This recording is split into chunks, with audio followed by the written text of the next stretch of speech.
죽음 앞에서 항상 깔깔거리게 되는 배꼽. 그 배꼽의 기원. 박송아 단편소설. 배꼽의 기원.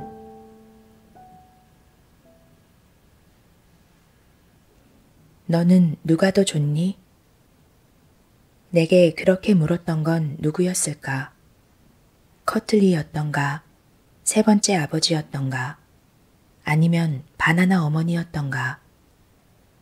어쩌면 내가 거쳐 지나갔던 여러 명의 아버지와 어머니 모두 한 번씩은 물었던 질문이었을 수도 있다.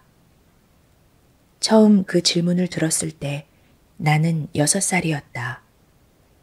을에 그 나이 또래의 아이가 더 좋아하는 사람은 뻔했다. 엄마가 더 좋아. 하지만 나이를 먹어갈수록 대답은 어려워졌다. 11살 땐 한참을 망설였다. 한쪽을 선택하면 다른 한쪽이 시무룩해질 것을 알았던 나이였다. 둘 다 좋아요. 중학교를 졸업하고 나서는 짜증이 났다. 세상에서 제일 지긋지긋한 질문이야. 돌이켜보면 그 당시엔 누군가 말을 걸기만 해도 화를 냈었던 것 같다. 더 이상 누구도 그 질문을 하지 않게 되었을 때는 혼잣말로 중얼거렸다. 전부 다 싫어.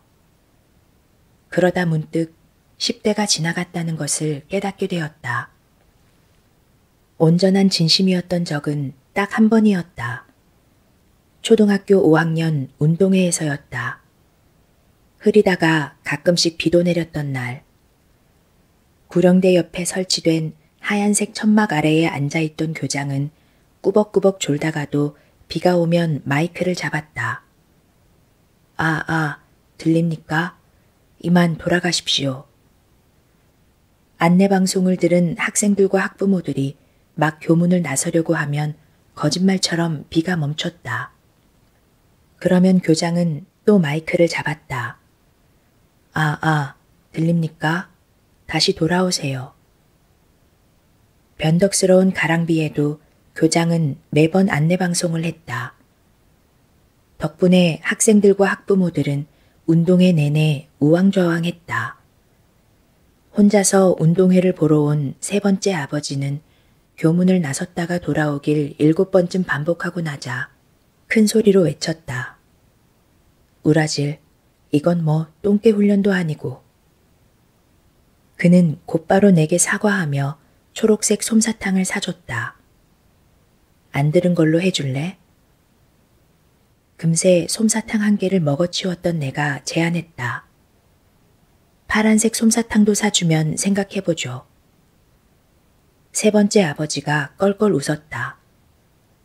너는 정말 훌륭한 사람이 될 거야. 나는 초록색 솜사탕보다 큰 파란색 솜사탕을 먹을 수 있었다. 운동회의 마지막 행사는 학부모와 함께하는 2인 삼각 달리기였다. 각 반마다 대표로 한 팀씩 출전했다. 우리 반 대표는 나와 세 번째 아버지였다. 언젠가 세 번째 아버지가 했던 말 때문이었다. 달리기 하면 나지. 왕년의 육상선수였거든. 그는 왕년이라는 단어를 자주 사용했었다. 왕년의 축구선수, 왕년의 인류 요리사, 왕년의 가수. 나는 항상 그의 왕년의 이야기들을 믿었었다. 그는 정말로 축구선수처럼 허벅지가 튼튼했고 끓여주는 라면 맛은 끝내줬으며 그의 18번 곡인 물안개는 동네 어른들의 눈시울을 적셨으니까. 막상 경기가 시작되자 그와 나는 한 발짝씩 뗄 때마다 넘어지기 일쑤였다. 세 번째 아버지는 내 어깨 위에 팔을 두르며 말했다. 천천히 해보자. 할 수 있어. 그러나 나는 다급했다. 바로 직전까지 우리 반이 종합 2등이었기 때문이다. 여기에서 이겨야 우승할 수 있어요. 하지만 전혀 호흡이 맞질 않았다. 나는 세 번째 아버지가 오른발을 앞으로 내디딜 때 왼발을 뒤로 움직이거나 그가 왼발을 앞으로 내디딜 때 오른발을 뒤로 움직였다. 결국 우리는 마지막으로 결승선을 밟았다. 너 때문에 졌어. 오락부장이 분에 못 이겨 소리쳤던 말이 지금까지도 또렷하다. 절뚝거리며 집으로 돌아가는 길에 내가 울먹였다. 죄송해요. 모든 게 나 때문이야. 아버지 혼자서 뛰었으면 분명 이겼을 텐데. 세 번째 아버지는 대답 대신 교문 옆에 서 있던 솜사탕 장수에게로 갔다. 따따 불러주쇼. 내 몸집만큼 커다란 분홍색 솜사탕이 만들어졌다. 내게 그 솜사탕을 안겨준 세 번째 아버지는 이미 솜사탕 2개를 먹어치워 끈적거리는 내 손도 잡아줬다.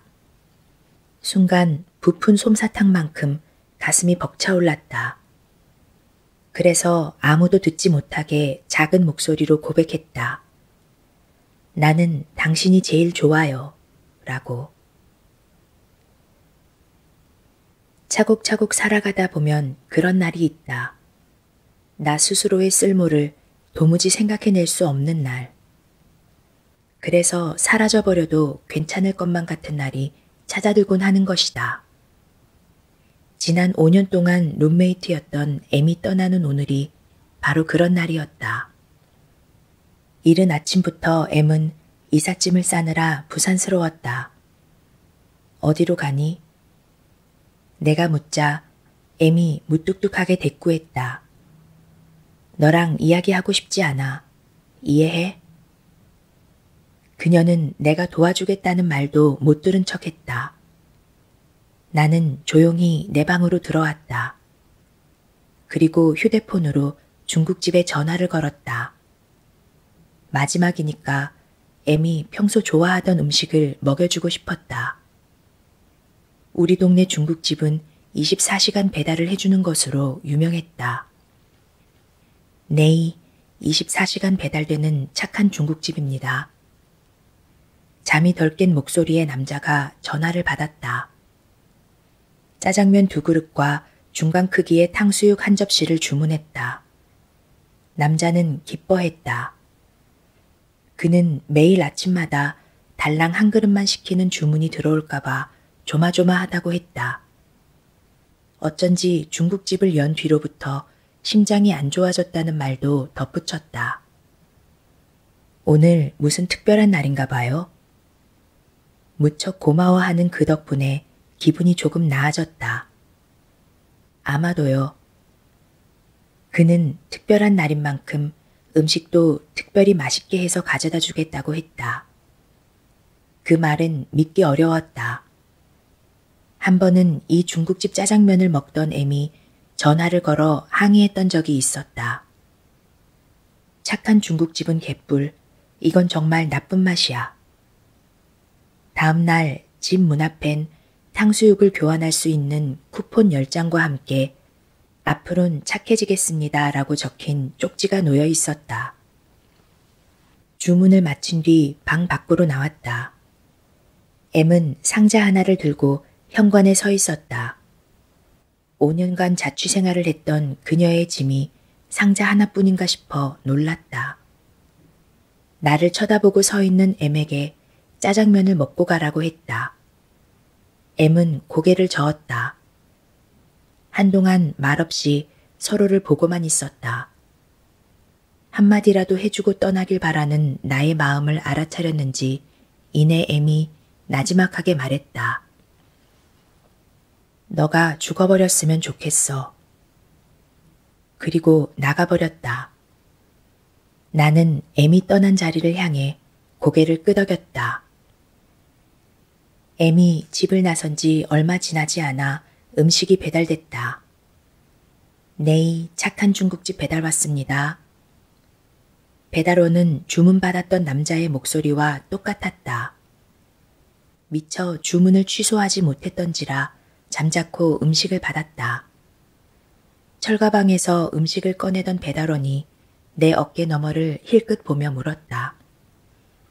특별한 날이라고 하시더니 이걸 혼자 다 드시게요? 한눈에도 불어 보이는 짜장면을 보며 내가 말을 돌렸다. 오늘 날씨가 어때요? 날씨는 왜 물어보냐고 배달원이 되물었다. 갑자기 그에게 근사한 대답을 해주고 싶어졌다. 고민하다가 오래전에 읽었던 소설 제목이 떠올랐다. 왜냐면 오늘 죽기로 결심했으니까요. 그의 배달원이 손뼉을 쳤다. 언젠가 내 대답과 비슷한 제목의 소설책을 본 적이 있다고 했다. 내가 눈을 가늘게 뜨자 그가 어깨를 으쓱였다. 이래봬도 왕년의 문학 청년이었다고요. 이번엔 그가 눈을 가늘게 떴다. 25살이죠? 소설 속 여주인공의 나이가 25이었다. 나는 대답 없이 어깨를 으쓱해 보였다. 그는 짜장면을 비벼주겠다며 그릇을 싼 랩을 뜯어냈다. 그런데 왜 죽기로 결심했는데요? 나는 아주 어렸을 적부터 누군가 죽을 때마다 배꼽이 간지러웠다. 툭 튀어나온 참외 배꼽 주위로 수십 개의 손가락이 우글거리는 듯했고 아무리 애를 써도 웃음을 참기가 어려웠다. 깔깔깔 하고 웃을 때도 있었고 입꼬리가 바짝 올라간 큼지막한 미소를 지을 때도 있었다. 이 버릇 때문에 많은 사람이 떠났다. 근무하던 회사도 그만둬야만 했다. 직장 동료의 모친상을 알리는 문자 메시지를 보고 웃어버렸던 것이다. 깔깔깔.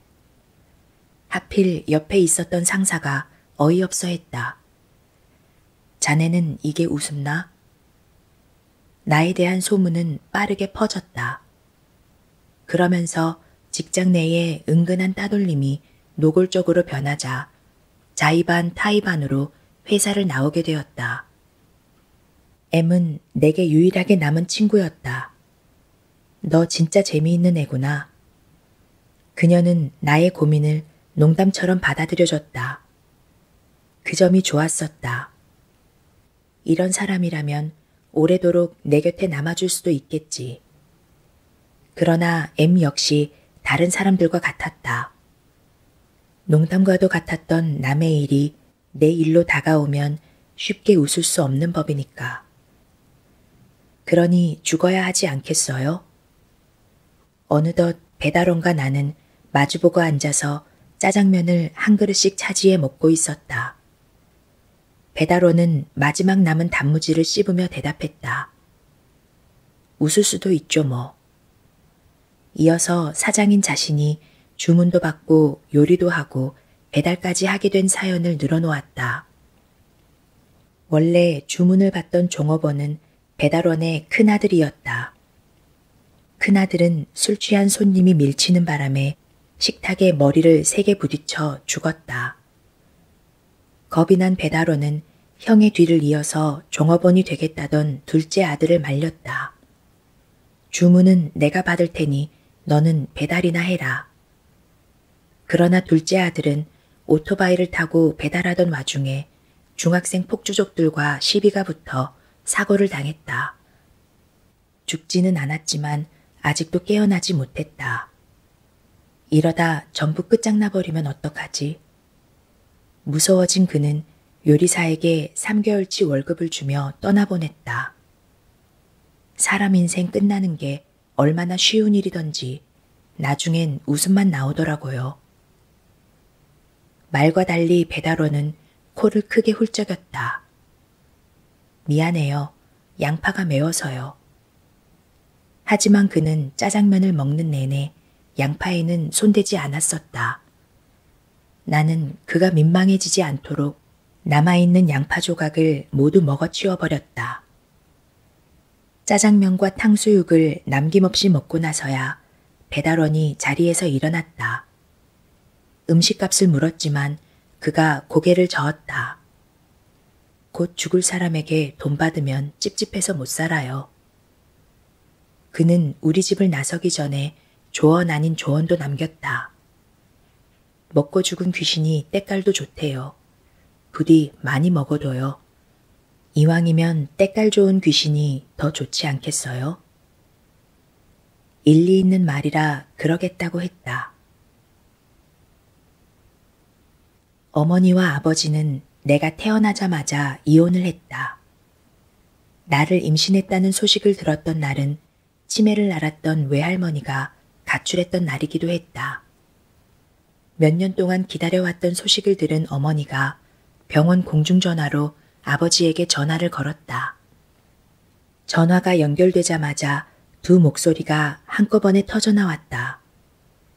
경사야, 큰일 났어. 두 사람은 서로의 말을 알아듣지 못했다. 그래서 다시 소리쳤다.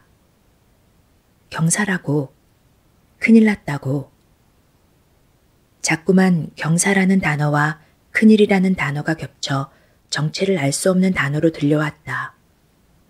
어긋나던 대화는 아버지가 재빨리 틈을 타 말하면서 끝이 났다. 장모님 가출하셨대. 어머니가 울음을 터뜨렸다. 엄마야, 왜 그걸 이제야 말해? 곧장 끊긴 전화에 아버지가 투덜댔다. 기다리지 않고 먼저 달려든 게 누군데? 진이 빠져버린 아버지는 깜빡 낮잠이 들었다. 헐레벌떡 집에 돌아온 어머니는 낮잠을 자는 아버지의 코를 비틀었다.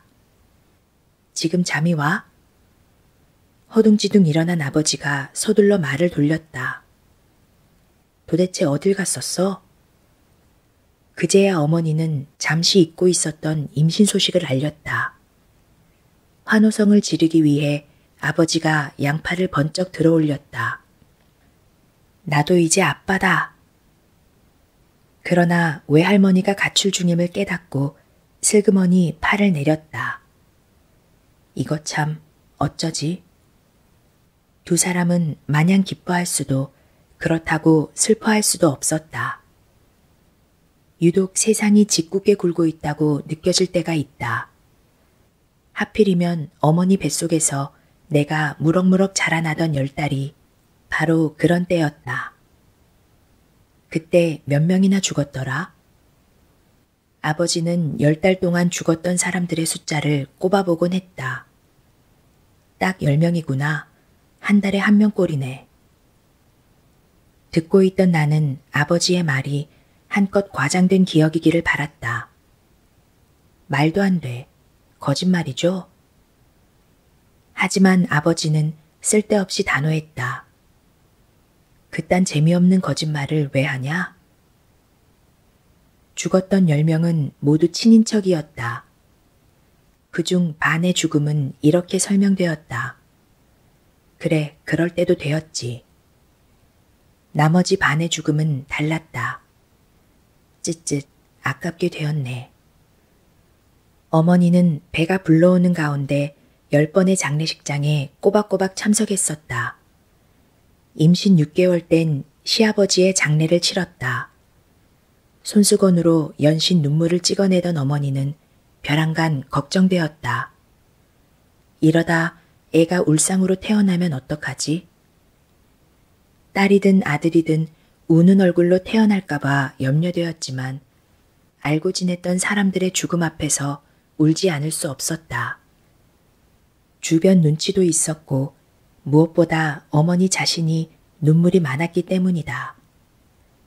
별 수 없이 그녀는 부위를 들을 때마다 남들 몰래 자신의 배꼽 주변을 손가락으로 간지려댔다. 깔깔깔.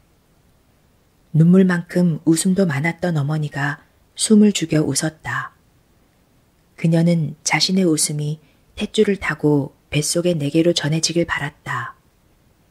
신통하게도 그때마다 나는 응답이라도 하듯이 어머니의 배를 찼다고 했다.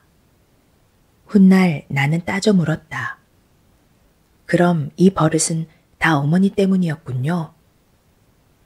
그러나 어머니는 울상이 아닌 걸 다행으로 알라며 말을 잘랐다. 외할머니는 내가 태어나던 날에 바닷가 근처에서 죽은 채로 발견되었다. 그날 어머니는 출산 예정일이 지났는데도 기미가 없어서 병원에 입원해 있었다. 그러다 외할머니 소식을 들었다. 아이고, 우리 엄마. 동시에 기다리던 양수가 터졌다. 어머니는 진통 내내 외할머니를 부르다가 나를 낳았다.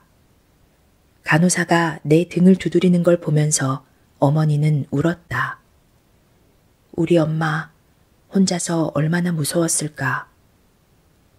그러던 그녀가 울음을 멈췄던 것은 나 때문이었다. 희한하게도 나는 이물질을 토하자마자 여느 아기들처럼 울지 않고 웃었던 것이다. 지금 아기가 웃는 거예요? 어머니의 물음에 간호사가 고개를 갸웃거렸다. 그리고 나를 어머니에게 안겨줬다. 어이구, 속 없는 것. 어머니는 나를 끌어안으며 그렇게 말했지만 정말 속이 없었던 건 곁에선 아버지였다. 이제는 웃을 일만 남았어. 그렇지? 하지만 10번의 장례를 치르면서 아버지와 어머니는 너무 지쳐버렸다. 부부에겐 지난 10달이 10년처럼 아득하게 느껴졌다. 두 사람은 아기를 키우며 살아갈 기력과 자신이 남아있지 않게 되었다. 이것 참 어쩌지? 그들은 이 말을 맞대고 고민하다가 끝내 이혼을 결정했다. 낡은 중고차는 속도를 낼 때마다 이상한 소리를 냈다. 함께 죽기에 안성맞춤이네. 면허를 따고 나서 처음으로 해보는 운전은 생각보다 재미있었다. 평소에 부지런히 해둘 걸. 동네 속옷 가게가 보여 그 앞에 주차를 했다. 가게로 들어서자 점원이 나를 위아래로 훑어보더니 자신있게 외쳤다. 브라는 75A, 팬티는 85. 정확한 눈썰미에 나도 모르게 박수를 쳤다. 짝짝짝. 대단해요. 브라랑 팬티 팔아서 먹고 산 지가 20년이 넘어간다던 그녀에게 가장 비싼 속옷을 달라고 했다. 점원이 눈을 찡긋해 보였다. 아하, 남자친구? 나도 눈을 찡긋해 보였다. 구조대원을 위해서 준비하려고요. 점원은 내 말을 남자친구의 직업으로 알아들었다. 그녀가 포장해준 속옷 세트를 들고 가게를 나서자 등 뒤에서 들뜬 목소리가 들려왔다. 즐거운 시간 보내요. 차 안으로 들어와 속옷 포장을 뜯었다. 레이스가 달린 주홍색 속옷 세트. 세련되지 않은 디자인에 후회가 되었다. 그냥 원래 있던 것들 중 깨끗한 걸로 골라 입을 걸. 어떤 방법으로 죽는 게 좋을까? 배달원을 배웅하고 나서 인터넷을 켰다. 자살을 할 수 있는 방법은 여러 가지였다. 나는 검색창에 문장을 쳤다. 아프지 않고 쉽게 죽을 수 있는 방법은 뭐가 있나요? 2009년에 나와 똑같은 질문을 한 사람의 글을 발견했다. 그 글에 달린 댓글은 2년 후인 2011년도에 작성되었다. 이 멍청아, 그런 게 어딨냐? 검색을 하다가 우연히 시 한 구절도 읽게 되었다. 죽고 난 뒤에 팬티가 깨끗한지 아닌지에 왜 신경이 쓰이는지. 새삼 죽고 난 뒤에 팬티가 중요하게 다가왔다. 이건 죽어도 신경 쓰일 거야.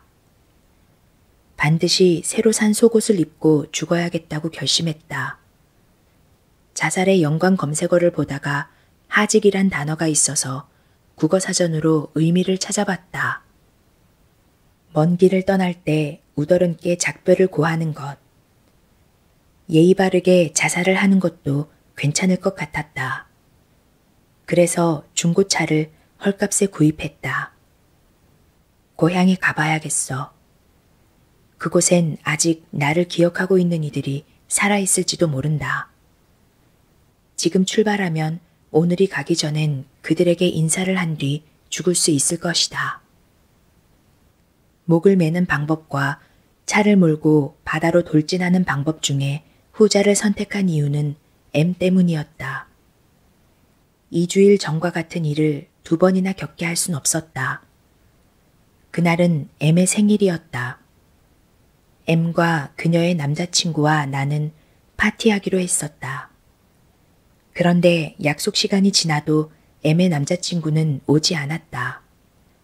나와 M이 번갈아 가며 전화를 걸었지만 받질 않았다.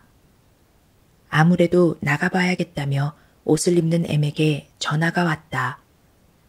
경찰서였다. M의 남자친구는 유서도 없이 목을 맸다고 했다. 전화를 끊고 난 M이 얼이 빠진 채 내게 말했다. 죽어버렸대. 나는 그녀를 힘껏 안아주고 싶었다. 그러나 어김없이 웃고 말았다. 언제나처럼 깔깔깔.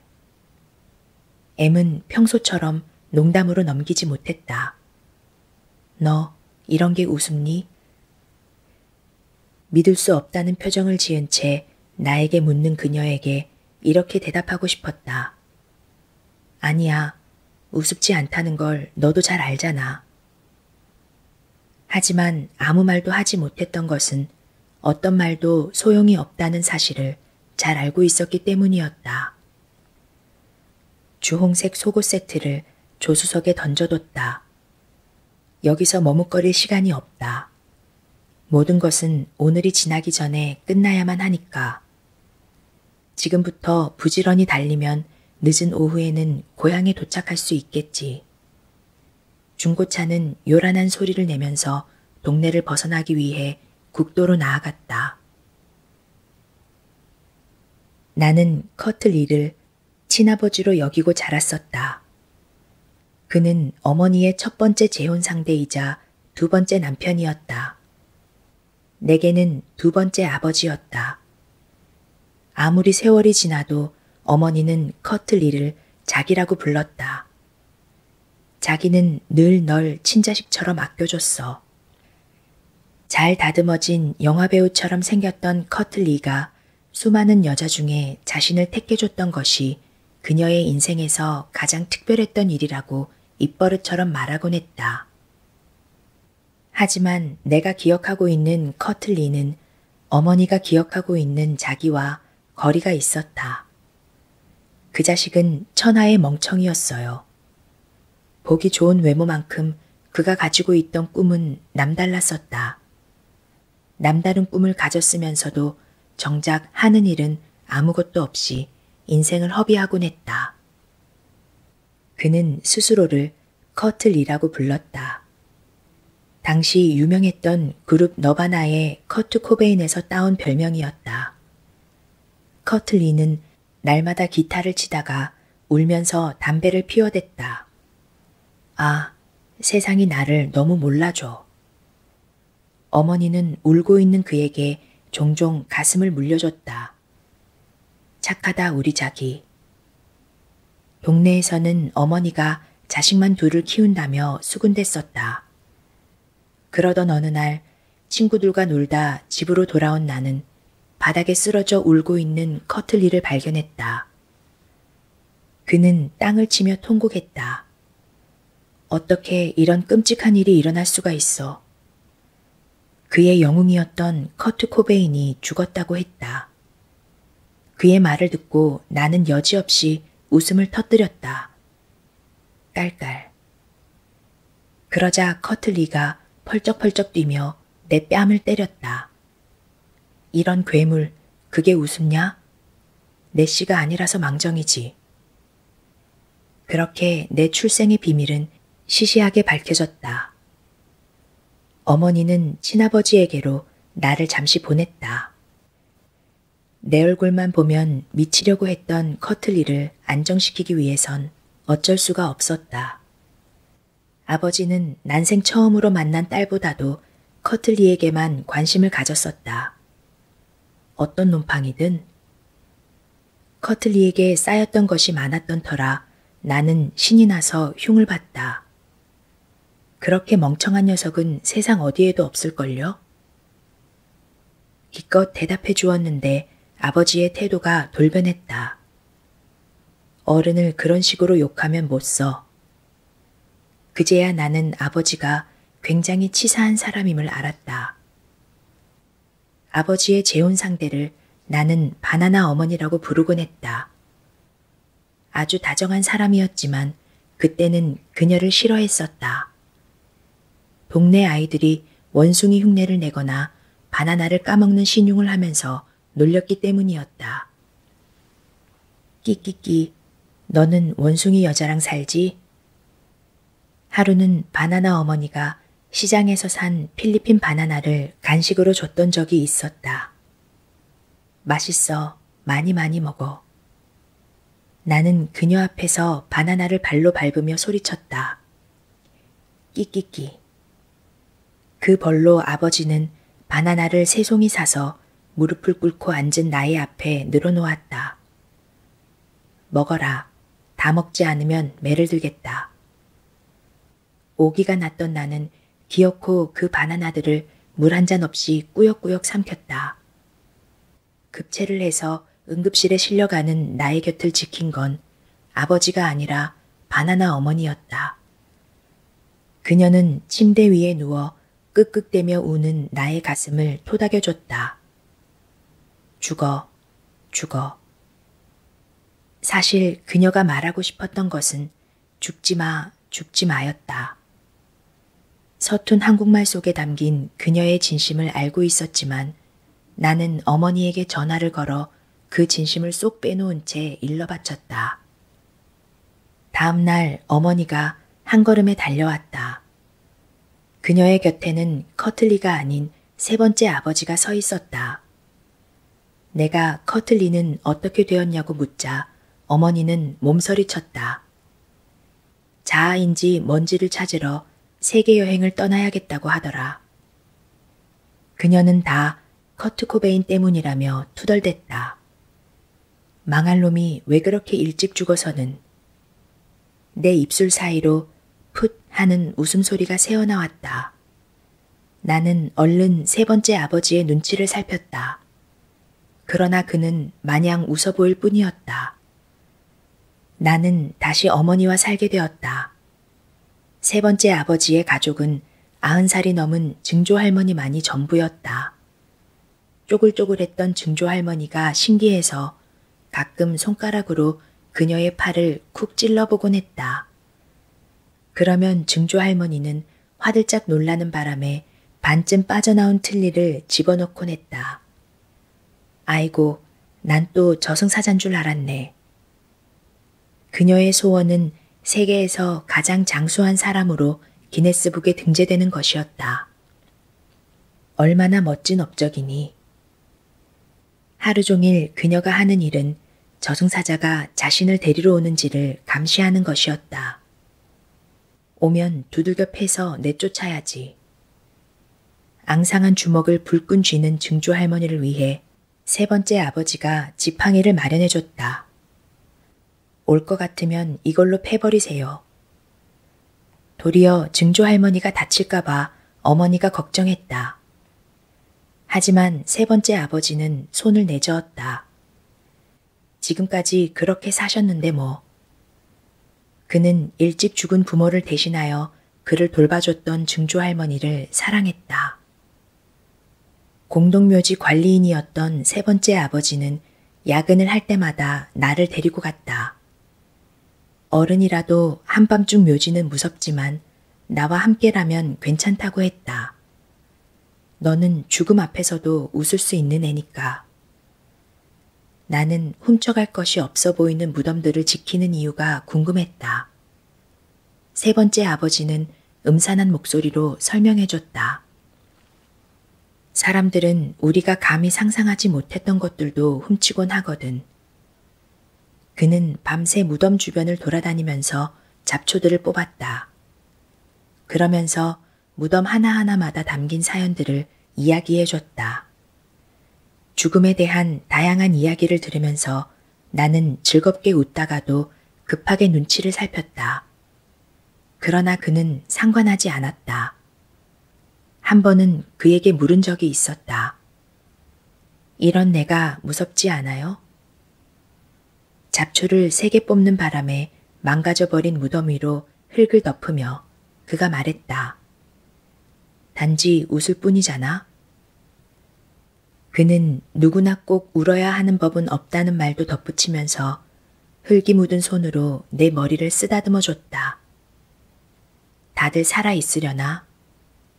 나는 운전을 하며 내가 기억하는 고향집 주소가 정확한지보다는 다들 죽지 않았는지가 더 걱정되었다.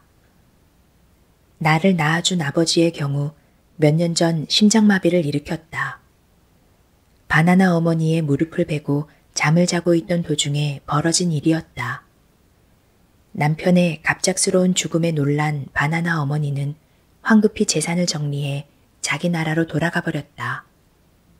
아버지 소식을 알려주었던 고모가 하소연했다. 어쩜 너무하지 않니? 나는 내게 늘 다정하고 지극했던 바나나 어머니를 떠올렸다. 그녀가 자신의 집으로 돌아가서 기뻐요. 라고 말하고 싶었지만 그러지는 못했다. 고향 톨게이트를 지나고 얼마 되지 않아 오래된 휴게소가 보였다. 오전에 먹은 짜장면이 짰던 모양인지 갈증이 나서 잠시 들르기로 했다. 차에서 내리고 보니 주차장 한 귀퉁이에 누렇게 묵은 천막이 있는 것을 발견했다. 천막 아래에선 몇몇 사람들이 무언가를 소리내어 읽고 있었다. 그 옆을 지나치는데 귀에 익은 목소리가 들려왔다. 아, 세상은 왜 이렇게 나를 몰라주는지. 들려오는 문장 역시 낯설지 않았다. 나는 몸을 숙여 천막 안을 들여다봤다. 커틀리는 천 같은 것을 몸에 두른 채 두 눈을 지그시 감고 서 있었다. 그의 앞에는 바닥에 돗자리를 깔고 앉은 노인들이 두 손을 모으며 몸을 앞뒤로 흔들고 있었다. 커틀리는 눈을 뜨더니 사람들 사이로 성큼성큼 다가갔다. 그리고 자신의 얼굴을 불쑥 들이밀었다. 난 여러분들의 눈을 통해 영혼을 볼 수 있습니다. 차례차례 얼굴을 들이밀던 그가 이내 천막의 입구 쪽에 서 있는 내게로 다가왔다. 바로 이렇게 상처받은 영혼을 말입니다. 나는 그에게 활짝 웃어 보였다. 살아 있었네요. 그는 바짝 움츠러져서 되물었다. 누구세요? 그러다 아하 하고 감탄하며 양손을 내 어깨 위에 올렸다. 그와 나는 휴게소 슈퍼마켓 옆에 있는 파라솔에 앉았다. 그는 입고 있는 옷만큼이나 치렁치렁한 머리카락을 넘기면서 담뱃갑을 내밀었다. 한 대 필래? 나는 별말 없이 담배 한 대를 꺼내서 입에 물었다. 죽기 전에 담배 한 대를 피워보는 것도 나쁘지 않을 것 같았다. 생각보다 연기는 쉽게 빨아졌다. 나는 거드름을 피우면서 담배를 피웠다. 그 모습을 빤히 지켜보던 커틀리가 피식 웃었다. 너 담배 처음 피지? 우리는 마주본 채 웃음을 터뜨렸다. 커틀리는 중후한 영화배우의 얼굴을 하고 있었다. 나이가 들었어도 여전하시네요. 내가 말하자 그는 자신의 얼굴이 먹고 사는 비결이라고 말했다. 이런 얼굴을 하면 믿고 따라주는 사람이 많은 법이거든. 그는 자아를 찾아 세계 여행을 떠났다가 인도에서 깨달음을 얻고 돌아왔다고 했다. 어째서 깨달음을 얻었다는 사람들은 인도를 들먹거리는 걸까? 여행을 마치고 고향으로 돌아온 그는 전국을 떠돌면서 설교를 하고 다닌다고도 했다. 설교가 아니라 성교겠죠. 비슷해 보여도 의미가 다르다고 지적하자 그가 연기를 내 쪽으로 뿜었다. 너 여전히 재수 없구나. 나는 사정없이 고개를 저었다. 그건 마찬가지거든요. 평생을 알고 지내도 결코 가까워질 수 없는 사람이 있다. 내겐 분명 커트 리가 그런 사람이다. 담배 한 대를 피우고 나서 다시 차에 올라탔다. 운전석 쪽 열린 창문을 통해 나를 보던 커트 리가 뒤늦게 물었다. 그런데 여긴 왜 온 거냐? 나는 죽기로 한 결심과 그 이유를 간단히 밝혔다. 묵묵히 듣고만 있던 그가 볼을 극적였다. 그때는 미안했어. 하지만 커트 코베인이 죽은 건 내 인생에서 가장 끔찍했던 일이었으니까. 그를 물끄러미 보다가 말했다. 내게 누군가의 죽음은 끔찍한 일이 아니에요. 그저 우스운 일일 뿐이죠. 커틀리가 담배를 또 한 대 물었다. 하지만 너의 죽음은 또 어떤 누군가에게 끔찍한 일이 되겠지. 커틀리는 그의 시야에서 내 차가 완전히 사라질 때까지 손을 흔들어줬다. 저마다 인생에서 절대로 잃고 싶지 않은 한 가지는 있을 것이다. 내게는 세 번째 아버지가 그 하나였다. 누군가가 죽었을 때 웃는 나를 무섭지 않다고 해줬던 최초이자 마지막 사람. 그래서 나는 완벽한 딸이 되고 싶었다. 무엇이든지 열심히 했다. 덕분에 반에서 상을 가장 많이 타는 학생이 되었다. 시상식 땐 항상 그를 초대했다. 이 모든 영광을 나의 유일한 아버지에게로 돌립니다. 그렇게 수상소감을 말하고 나면 그는 자리에서 벌떡 일어나 기립박수를 쳐줬다. 그의 박수는 주변 사람들이 일어날 때까지 계속되었다. 그때마다 나는 기도를 하곤 했다. 제발 이 순간이 영원했으면. 그렇게만 된다면 마냥 비웃음거리로 여겨질 것만 같은 내 삶도 그럭저럭 견뎌나갈 수 있을 것 같았다. 눈에 띄게 어머니와 세 번째 아버지의 다툼이 잦아진 때는 내가 중학생이 되고 나서부터였다. 아직도 두 사람이 그렇게 자주 싸웠던 이유를 모르겠다. 부부간의 일은 부부만이 안다고들 하니까. 안방에서부터 들려오는 두 사람의 목소리가 높아질수록 나는 불안했다. 저러다 헤어져 버리면 어떡하지? 잠들지 못하고 뒤척이면 증조 할머니가 투덜댔다. 아, 겨우 잠들었었는데. 그녀는 나와 같은 방을 썼었다. 딱 100살이 된 증조 할머니는 동네에서 제일 나이가 많았다. 동네 이장은 증조 할머니를 마을의 자랑거리로 소문내고 다녔다. 우리 마을이 국내 최고의 장수 마을이지. 놀랍게도 전국 각지에서 사람들이 찾아들었다. 오래 사는 것보다 좋은 거 있음 나와보라고 해. 이장은 몰려든 타지 사람들에게 각종 채소와 심지어는 동네 개울의 물까지 퍼서 팔아댔다. 태평하게 드르렁거리며 잠을 자고 있는 증조 할머니를 바라보다 좋은 생각이 떠올랐다. 당시 나는 세계 가정의 날을 기념하여 개최될 학교 대회 때문에 골머리를 앓던 참이었다. 각 반의 대표가 학교로 가족 중 한 사람을 데리고 와서 소개한 뒤 이야기를 발표하는 대회였다. 우리 반 담임은 항상 1등만 하던 나를 대표로 추천했다. 1등이면 큰 트로피를 준대. 몇 날을 궁리하던 나는 그 행사에 증조 할머니를 데려가기로 마음먹었다. 어머니나 세 번째 아버지에게 부탁하기에는 분위기가 좋지 않았다. 게다가 100살이 된 증조 할머니라니 이보다 더 훌륭한 이야기는 없을 거였다. 대회 당일 새벽에 일어난 나는 살금살금 학교 갈 준비를 했다. 어머니와 세 번째 아버지가 알게 되면 반대할 것 같아서 몰래 집을 빠져나가야 했다. 나는 대문 옆에 놓인 구루마를 끌어다 방문 앞에 세워뒀다. 구루마는 세 번째 아버지가 묘지 관리를 할 때 쓰는 것이었다. 거동이 불편한 증조 할머니를 걷게 할 수도 그렇다고 내가 업을 수도 없어서 생각해낸 방법이었다. 준비를 마치고 방으로 들어간 나는 조심스럽게 증조 할머니를 깨웠다. 할머니, 일어나요.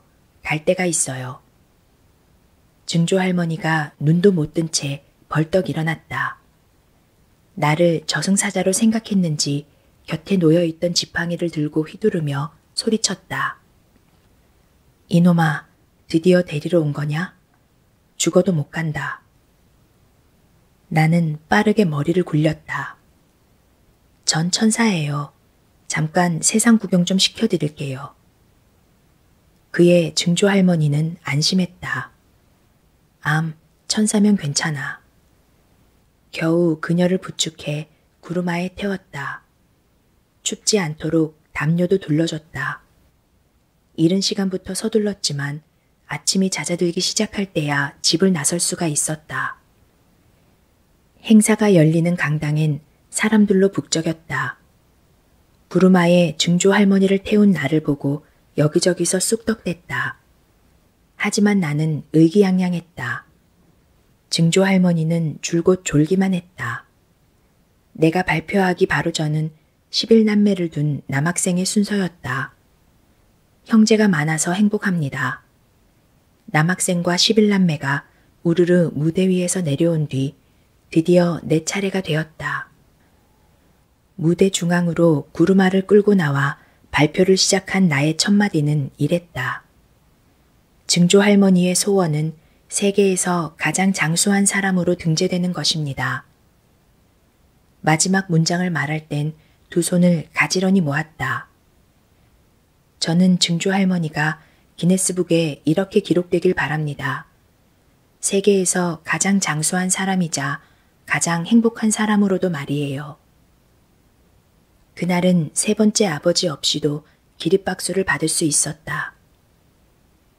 나는 1등을 차지해서 커다란 트로피를 받았다. 그 트로피는 증조 할머니에게 줬다. 앞으론 지팡이 대신 이걸 쓰세요. 그녀는 반짝거리는 트로피를 무척 마음에 들어 했다. 아이 예쁘다. 집으로 돌아가는 발걸음은 가벼웠다. 제법 무게가 나가는 구루마를 끌면서도 힘이 들지 않았다. 중간중간 증조 할머니에게 묻기도 했다. 모두들 좋아하겠죠?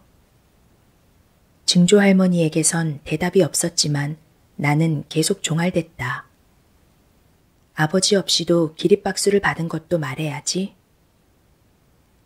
집 대문 앞에 도착해서 초인종을 누르려던 순간 증조 할머니의 품에서 트로피가 힘없이 떨어졌다. 땅바닥을 대굴대굴 구르던 트로피는 내 발 근처에서 멈췄다. 이상하고 불안한 느낌이 들어 구루마 앞쪽으로 달려갔다. 증조 할머니의 몸이 푹 고꾸라져 있었다. 나는 재빨리 그녀의 몸을 세워 코끝에 손가락을 대봤다. 잠깐 잠이 든 거라고, 그런 거라고 믿고 싶었다. 그러나 증조 할머니는 숨을 쉬지 않았다. 어떻게 해야 할지 몰라서 당황하던 중에 어김없이 배꼽이 간질거렸다. 닥쳐, 닥치란 말이야. 나는 주먹으로 사정없이 배를 때렸다. 퍽퍽퍽퍽퍽. 하지만 역시나 웃음이 났다. 깔깔깔깔깔. 대문 안쪽에서 내 웃음소리를 들은 세 번째 아버지의 목소리가 들려왔다. 다녀왔구나. 아, 혹시 너가 내 구루마를 가지고 갔었니? 대문이 열리려고 했다. 세 번째 아버지 곁에는 어머니도 있었다. 그러고 보니 종일 할머님이 보이질 않네요. 열리려는 대문과 구루마 위에 늘어져 있는 증조 할머니를 번갈아 보던 나는 이윽고 몸을 돌렸다. 그리고 무작정 달리기 시작했다. 세 번째 아버지는 나를 용서하지 않을 거야. 세상에 그보다 더 무서운 건 없을 거라고 생각하면서 달리고 또 달렸다. 그 와중에도 웃음은 이어졌다.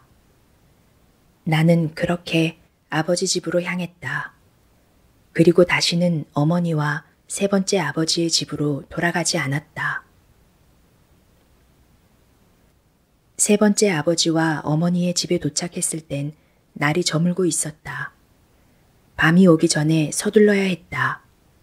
너무 어두워지면 부두와 바다 사이의 간격을 파악하지 못해 차가 어중간하게 걸쳐질 수 있다고 들었다. 한 번에 죽지 못하면 다음번엔 죽을 용기를 내지 못할 것 같았다. 그렇게 되면 또다시 누구도 나를 이해하지 못하는 막막한 삶 속으로 돌아가야 된다. 그건 싫어. 나는 중얼거리면서 차에서 내렸다. 집은 버려져 있는 느낌이 들지 않았다. 화단이 정돈되어 있었고 집 옆에 자리 잡은 텃밭엔 옥수수가 자라고 있었다. 지금 여기에서 사는 건 누구일까? 혹시 세 번째 아버지일까? 녹이 쓴 대문이 열려 있었다. 안으로 들어가자마자 먼저 눈에 들어온 건 구루마였다. 이게 아직도 있었다니. 구루마를 보자 코끝이 찡해졌다. 아버지 집으로 돌아간 뒤로부터는 이 집의 소식을 듣지 못했다. 내가 급작스럽게 들이닥쳤을 당시 아버지는 별로 놀란 기색 없이 한마디 했다. 전화기를 내밀며 너 바꿔달란다 라고 말했지만 나는 고개를 저었다. 그 뒤로도 나를 찾는 전화가 이어졌지만 절대 받지 않았다. 어느 순간부터 전화는 더 이상 오지 않았고 나는 성인이 될 때까지 아버지와 바나나 어머니와 살았었다. 그러다 독립을 했고 몇 년 전 어머니의 부고를 전해 들었지만 장례식에는 가지 않았었다. 세 번째 아버지와 마주할 자신도 어머니의 죽음을 기리는 곳에서 웃지 않을 자신도 없었기 때문이었다. 구루마를 어루만지며 증조 할머니를 떠올렸다. 죄송해요. 제가 나빴어요. 얼굴 위로 나타난 웃음을 지우기 위해 입술에 힘을 줬지만 소용이 없었다. 당신 누구야? 갑자기 새침한 목소리가 묻자 뒤를 돌아봤다. 그곳엔 나보다 한 뼘 정도 작은 여학생이 교복을 입고 서 있었다.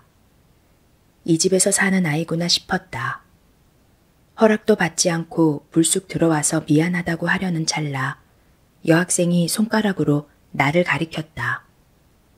나 당신이 누군지 알아요. 그러나 나는 여학생을 알지 못했다. 어디에서도 보지 못했던 얼굴이었다. 언니잖아, 당신. 여학생의 말에 고개를 끄덕였다. 그래, 나는 너보다 훨씬 언니지. 내가 어리둥절한 얼굴로 전혀 감을 잡지 못하자 여학생이 답답해했다.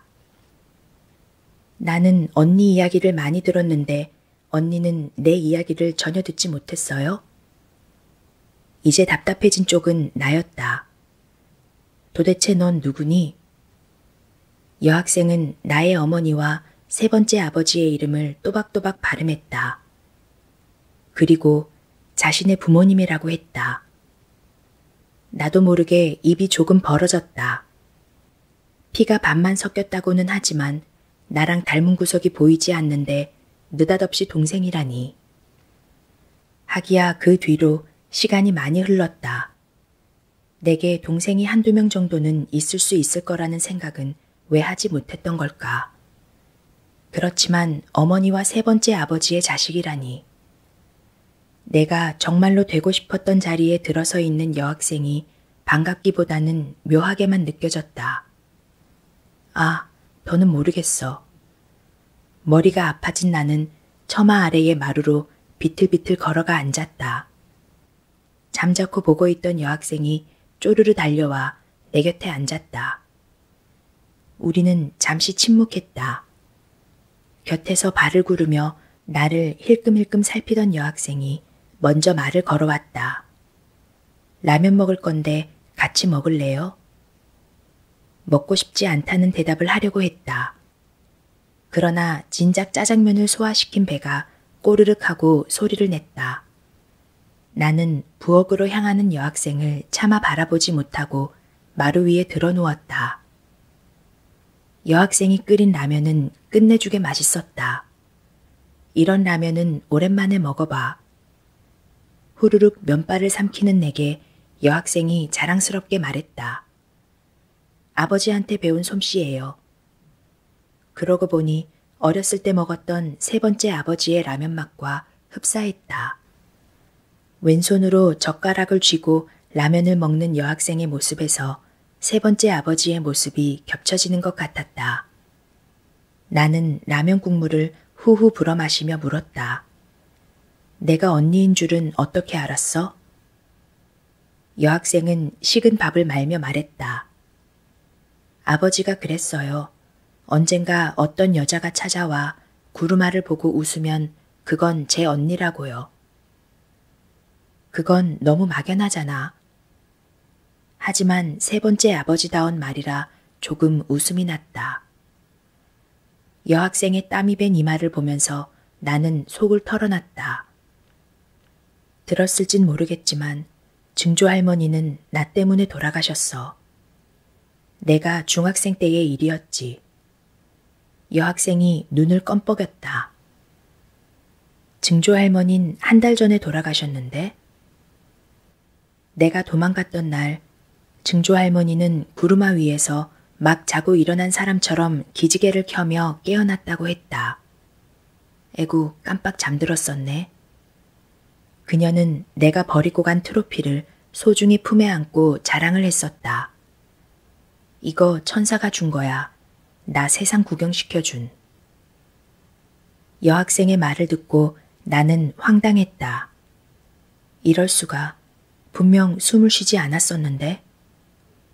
여학생이 설명해줬다. 무호흡증 같은 게 있으셨어요. 그와 비슷한 일들이 반복되다가 한 달 전에는 완전히 숨이 멎어버렸다는 말도. 그럼 나는 괜히 도망갔었네. 어리 빠진 목소리로 말을 내뱉자 여학생이 웃었다. 깨끗하게 라면 냄비를 비우고 나자 여학생은 삶은 옥수수를 바구니째 내왔다. 내가 키운 거예요. 옥수수를 씹으며 여학생은 그동안 몰랐던 소식을 전해줬다. 5년 전부터 세 번째 아버지는 아팠다고 했다. 간병을 하던 어머니마저 갑작스럽게 뇌출혈로 죽자 그는 여학생과 그때까지도 살아남은 증조 할머니를 걱정했다. 너 혼자 살아야겠구나. 방 안에 누운 채 그는 여학생에게 채소를 기르는 법과 세금과 통장을 관리하는 법, 증조 할머니가 죽으면 도와줄 사람들의 연락처 등을 가르쳐줬다. 그리고 마지막으로 나에 대한 이야기를 해줬다. 네 언니니까 말이다. 그래서 여학생은 나에 대해 잘 알게 되었다고 했다. 내 배꼽에 대한 버릇까지도. 옥수수에서 달콤한 향이 났다. 입안 가득 베어 물면 스르륵 녹는 것 같았다. 문득 세 번째 아버지가 운동회 때 사줬던 솜사탕 맛이 떠올랐다. 여학생의 운동회 때도 세 번째 아버지는 솜사탕을 사줬겠지. 띠동갑이 훌쩍 넘는 나이 차이에도 질투가 났다. 그래서 혼자 살고 있니? 여학생은 증조 할머니가 죽은 후로부터는 혼자서 밥을 먹고 학교에 다닌다고 했다. 괜찮니? 묻고 싶었지만 그렇지 않다는 걸 알면서도 묻는 건 아니라는 생각이 들었다. 언니는 여기 왜 왔어요? 기대감이 서려 있는 여학생의 목소리였다. 혹시라도 헛된 마음을 가질지 몰라 단호하게 이야기했다. 나는 오늘 죽기로 결심했어. 왜냐고 묻는 여학생의 물음에 성실히 대답해줬다. 손가락으로 옥수수 알갱이를 뜯어내던 여학생이 퉁퉁거리며 알갱이들을 마당으로 던졌다. 고작 그런 이유로요? 나에 대해 빤히 안다는 듯이 구는 여학생의 태도에 조금 화가 났다. 고작이 아니니까 이런 결정을 한 거야. 여학생이 당황했다. 잘못했어요, 언니. 언니라는 소리가 귀에 거슬렸다. 도대체 내가 왜 너 언니니? 나 오늘 너 처음 봤어.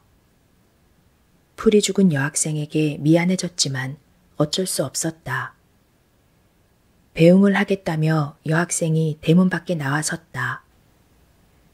여학생은 차로 돌진하기에 안성맞춤인 부두까지 가르쳐줬다. 적당한 때가 되면 신고할게요. 담담하게 말을 잇는 여학생에 기가 막혔다. 얘, 나 죽으러 가. 너무 쉽게 생각하는 거 아니니? 여학생이 똑 부러지게 대답했다. 쉽게 생각하는 건 언니 아니에요? 왠지 흐뭇해져서 운전석에서부터 손을 뻗어 여학생의 머리를 쓰다듬어 줬다. 너는 훌륭한 사람이 될 거야. 나는 지갑을 뒤져 가지고 있던 현금을 몽땅 꺼냈다. 그리고 필요 없다고 하는 여학생에게 쥐어줬다. 시동을 걸고 막 출발하려고 했을 때 여학생이 아쉬운 듯이 말했다. 조금은 기다리고 있었는데 언니에 대한 이야기를 많이 들었었거든요. 나는 고마워라고 말하는 대신 혼자서도 괜찮을 거야 라고 했다. 눈꼬리가 바짝 올라간 여학생이 쏘아붙였다. 이제껏 잘해왔거든요. 앞으로도 괜찮을 거예요. 그럴 수 있을 거라며 내가 고개를 끄덕여줬다. 그리고 차를 출발시켰다. 부두는 조용했다. 인적도 없었다. 나는 내 자신이 죽어도 웃게 될까? 저 바다에서 건져 올려졌을 때 과연 나는 웃고 있을까? 부디 나의 죽음에도 웃을 수 있는 얼굴이길 바랐다. 치사하게 남의 죽음에만 웃었던 것은 아니라는 사실을 나를 아는 모두가 알게 되었으면 좋겠다. 아, 걘 원래 그랬구나. 그 정도의 반응만 보여도 더없이 기쁠 것 같다. 차 안에서 새로 산 속옷으로 갈아입었다. 원래 입고 있었던 속옷은 꽁꽁 싸서 가방 안에 넣었다. 오늘 죽기 전에 해야만 했던 일들을 잘 마쳤는지 확인했다. 속옷 사기. 살짝 촌스러운 게 아쉬웠어. 작별 인사하기. 커틀리만 있었네. 마지막으로 M에게 사과하기. 다른 누구보다도 M에게만은 거듭 용서를 구하고 싶었다. 나는 음성 메시지를 남겨놓아야겠다고 생각했다. 어차피 전화를 걸어도 M은 받지 않을 테니까. 가방 안을 뒤져서 휴대폰을 찾았다. 그런데 부재중 메시지가 여러 통 있었다. M이었다. 다시는 볼 수 없을 거라고 믿었던 M이 음성 메시지를 남긴 것이었다. 나는 주저하다가 메시지를 확인하기로 마음먹었다. 첫 번째 메시지. 있잖아.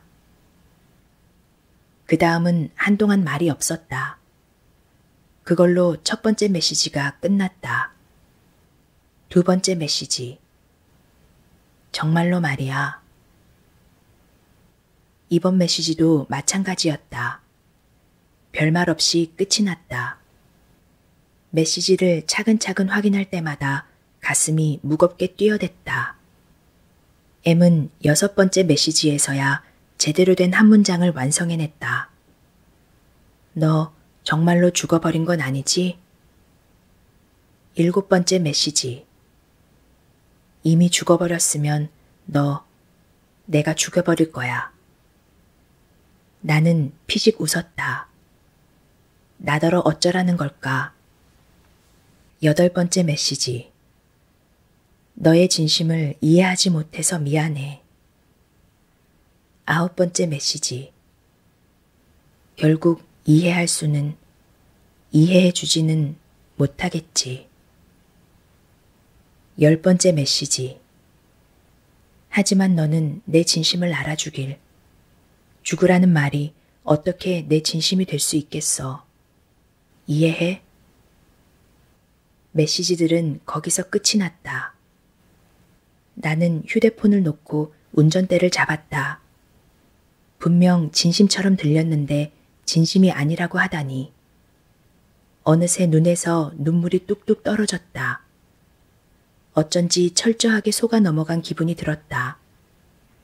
그렇구나. 사실 어느 게 진심이고 어느 게 진심이 아닌지 남들은 관심이 없었다. 진심은 그때그때 바뀌어 버리는 치사한 것이라는 생각이 들었다. 그렇다면 나는 고작 그런 진심 때문에 오늘 죽기로 결심했던 것일까? 잠시 고민을 하던 나는 운전대를 힘껏 돌렸다. 대문은 여전히 열려 있었다.